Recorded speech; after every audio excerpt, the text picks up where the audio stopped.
नमस्कार, मैं हूं जयश्री नागदा और आप देख रहे हैं CBC news wire.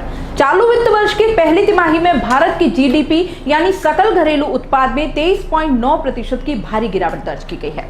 Corona virus और लॉकडाउन का असर देश के सकल घरेलू उत्पाद पर देखने को मिला है, लेकिन हमें क्या, हमें तो रसोड़े में कौन था ये जानने में ज्यादा बिजी है। देश की जीडीपी से ज्यादा तो हमें सुशांत की आत्महत्या या हत्या, रिया को सजा मिलती है कि नहीं, वो इसमें दोषी है कि नहीं, महेश भट्ट के साथ उसके क्या संबंध थे में हमें इंटरेस्ट है।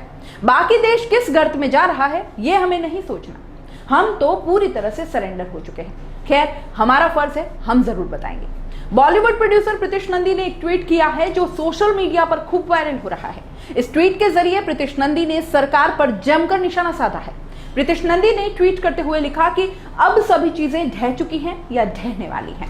अर्थव्यवस्था, स्वास्थ्य सेवा, रोजगार, जीडीपी, जीएसटी, गरीबों की जिंदगी और मध्यम वर्ग पर पड़ने वाला भारी टैक्स, क्या हम इस सरकार के प्रचार और ओवरसेल को रोक सकते हैं? और ये कहना बंद करिए कि कोई अच्छा विपक्ष नहीं है, परेशान समय अपने हीरो खुद ढूंढ लेता है। प्रीतिश नंदी के इस ट्वीट पर लोग खूब कमेंट कर रहे हैं और अपनी प्रतिक्रिया दे रहे हैं। बता दें कि सोमवार को सरकार की ओर से जीडीपी के आंकड़े जारी किए गए। 21 लाख करोड़ रुपए के वित्तीय सहायता के बावजूद कोरोना वायरस महामारी की वजह से कारोबार और आम इंसान पर भारी असर पड़ा है।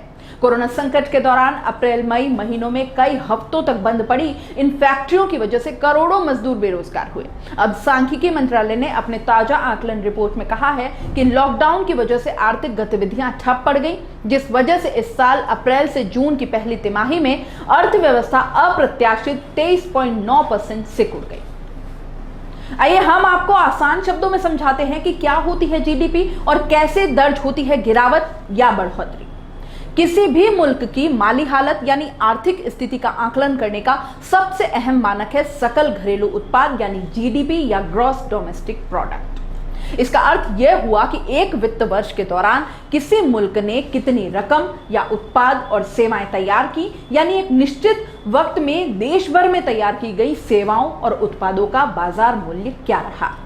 देश की उन्नति और बढ़ोतरी का परिचायक माने जाने वाले जीडीपी का आकलन भारत में हर 3 महीने यानी हर तिमाही में किया जाता है। यानी अप्रैल से मार्च तक चलने वाले किसी भी वित्त वर्ष के दौरान कुल 4 तिमाहियों, जिनमें अप्रैल जून, जुलाई से सितंबर, अक्टूबर से दिसंबर, जनवरी से मार्च में इसका आकलन किया जाता है। किसी भी अन्य देश की तरह हमारे देश में भी सकल घरेलू उत्पाद में 3 हिस्से शामिल हैं: कृषि से होने वाले उत्पाद, उद्योग जगत द्वारा तैयार किया गया अंतिम उत्पाद तथा देश में सेवा क्षेत्र द्वारा प्रदान की जाने वाली सेवाओं का कुल मूल्य। इन 3 क्षेत्रों में पैदा हुए उत्पाद के बढ़ने या घटने के आधार पर देश की जीडीपी बढ़ती या घटती है। जब भी जीडीपी का आंकड़ा बढ़ता नजर आता है, देश की तरक्की का सबूत बनता है, और जब भी यह आंकड़ा गिरावट दर्ज करता है, देश की तरक्की पर भी ब्रेक लग जाता है, यानी मुल्क की माली हालत गिरती नजर आती है। सकल घरेलू उत्पाद को प्रस्तुत करने के 2 पैमाने होते हैं: स्थिर कीमतें यानी कांस्टेंट प्राइसेस और मौजूदा कीमतें या वर्तमान मूल्य यानी करंट प्राइसेस। स्थिर कीमतों का अर्थ यह हुआ कि किसी एक साल को आधार वर्ष यानी बेस ईयर मान लिया जाता है और फिर हर वर्ष उत्पादन की कीमत में तुलनात्मक वृद्धि या कमी इसी वर्ष के आधार पर तय की जाती है, ताकि बदलाव को महंगाई के उतार चढ़ाव से इतर मापा जा सके। मौजूदा कीमतों के आधार पर जीडीपी तय किए जाते समय उसमें मौजूदा महंगाई दर यानी मुद्रास्फीति की दर को भी आधार बनाया जाता है। इसे आम बोलचाल की भाषा में समझने के लिए मान लीजिए कि 2010 को आधार वर्ष मान लेने के बाद 2011 में हमारे देश में 1000 रुपए मूल्य की 300 वस्तुओं तथा सेवाओं का उत्पादन हुआ और हमारी कुल जीडीपी 3 लाख रुपए रही।